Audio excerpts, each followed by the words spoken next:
Hello everyone, কেমন আছেন সবাই? সবাইকে স্বাগত জানাচ্ছি মিতুস কিচেনে। বরাবরের মতোই নতুন একটা রেসিপি নিয়ে চলে আসলাম। আমার আজকের রেসিপি রসমালাই। গুঁড়া দুধ দিয়ে কিন্তু এই রসমালাইগুলো আমি বানিয়েছি, আর প্রত্যেকটা রসমালাই হবে একদম পারফেক্ট। আর এখানে কিন্তু ডিপ্লোমা অথবা ডানো দিয়ে করার চেষ্টা করবেন। ফুল ক্রিম গুঁড়া দুধ দিয়ে করলে কিন্তু রসমালাইটা একদম পারফেক্ট হবে। আশা করছি ভিডিওটি সবার কাছে ভালো লাগবে। কথা না বাড়িয়ে মেন ভিডিওতে চলে যাচ্ছি। প্রথমে একটা বলে আমি নিয়ে নিচ্ছি গুঁড়া দুধ। এখানে আমি 1 কাপের থেকে একটু কম পরিমাণে গুঁড়া দুধটা নিলাম। এর মধ্যে আমি দিয়ে দিব বেকিং সোডা। বেকিং পাউডার কিন্তু এখানে দেওয়া যাবে না।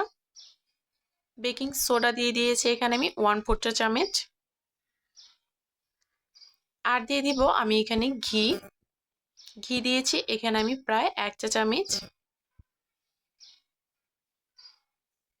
এখন এই ঘি আর বেকিং সোডাটা খুব ভালোভাবে দুধের সাথে মিক্সড করে নিতে হবে। একদম ঘষে ঘষে সম্পূর্ণ দুধের সাথে কিন্তু খুব ভালোভাবে মিশিয়ে নিতে হবে। আর একটা বাটিতে আমি আগে থেকে একটা ডিম খুব ভালোভাবে ফেটিয়ে রেখেছি। সেই ডিমটাই এখানে আমি অল্প অল্প করে দিয়ে দিব। যতটুকু পরিমাণ লাগে ততটুকুই কিন্তু দিতে হবে। একবারে কিন্তু প্রথমেই সবটুকু দেওয়া যাবে না। অল্প অল্প করে ডিম দিব আর দুধের সাথে খুব ভালোভাবে মিক্সড করে নিতে হবে। হাতের তালু দিয়ে ঘষাঘষি করে কিন্তু এটাকে মেশানো যাবে না। আঙুলের সাহায্যে কিন্তু আলতো হাতে আমি এটাকে মিশিয়ে নিচ্ছি। ভিডিওতে দেখা প্রসেস অনুযায়ী কিন্তু এটাকে খুব ভালোভাবে মিশিয়ে নিতে হবে। আর এই পর্যায়ে কিন্তু এটা অনেক বেশি আঠালো টাইপের থাকবে, আর অনেক বেশি কিন্তু নরমও থাকবে। যাই হোক, আমি কিন্তু হাতটা ক্লিন করে নিয়েছি একটা চামচের সাহায্যে।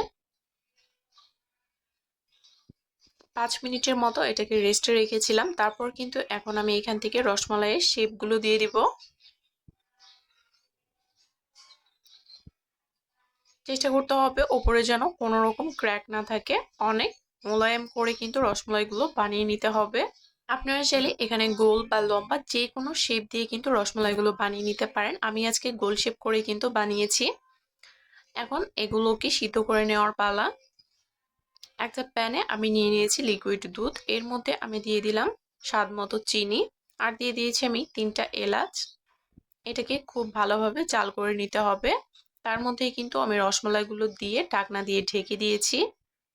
আর চুলার আঁচটা কিন্তু হাই হিটে রাখতে হবে। হাই হিটে রেখে 15 মিনিট টানা আমি জাল করে নিব। এর মধ্যে কিন্তু চুলার আঁচটা আমি একবারও বন্ধ করব না, ঢাকনাটাও কিন্তু আমি তুলে দিব না। যখন দুধটা উপরের দিকে চলে আসবে তখন হালকা করে তুলে আবার ঢাকনাটা দিয়ে দিতে হবে। এভাবে করে কিন্তু রসমালাইটা আমি জাল করে নিয়েছি। আর এই তো প্রত্যেকটা রসমালাই কিন্তু একদম ফুলে গেছে। আর এই পর্যায়ে কিন্তু অনেক বেশি নরম থাকে। এই পর্যায়ে কিন্তু বেশি নাড়াচাড়া করা যাবে না। পুরোপুরি ঠান্ডা করে নিয়েই কিন্তু রসমালাইগুলো তুলে নিতে হবে, যেন ভেঙে না যায়। আমি একটা প্লেটের মধ্যে কিন্তু সবগুলো রসমালাই তুলে নিয়েছি। এখন ওই দুধটাকে ঘন করে জাল করে নিতে হবে। এই পর্যায়ে যদি চান এই দুধের মধ্যে কিন্তু কিছুটা পরিমাণ গুঁড়া দুধ অথবা কনডেন্স মিল্ক দিয়ে দিতে পারেন। সেই ক্ষেত্রে কিন্তু খেতে বেশ ভালো লাগে, আর দুধটা কিন্তু খুব তাড়াতাড়ি ঘন হয়ে আসে।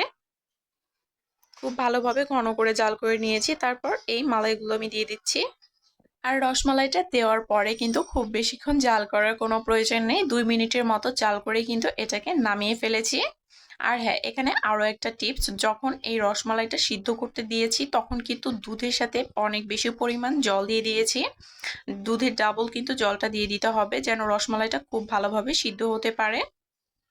আর পরবর্তীতে রসমালাইটা নামিয়ে ফেলার পর গুঁড়া দুধ দিয়ে দুধটা আমি খুব ভালোভাবে জাল করে নিয়েছি, যেন মালাইটা অনেক বেশি ঘন হয় আর খেতেও কিন্তু বেশ ভালো লাগে। এই ঘরে বানানো রসমালাইটা খেতে কিন্তু অসম্ভব মজাদার হয়। আশা করছি ভিডিওটি সবার কাছে ভালো লেগেছে। ভালো লাগলে চ্যানেলটি সাবস্ক্রাইব করে পাশেই থাকবেন। আর যারা অলরেডি করেছেন তাদেরকে অসংখ্য ধন্যবাদ। সবাই ভালো থাকবেন। আবার দেখা হবে নতুন কোনো ভিডিওতে।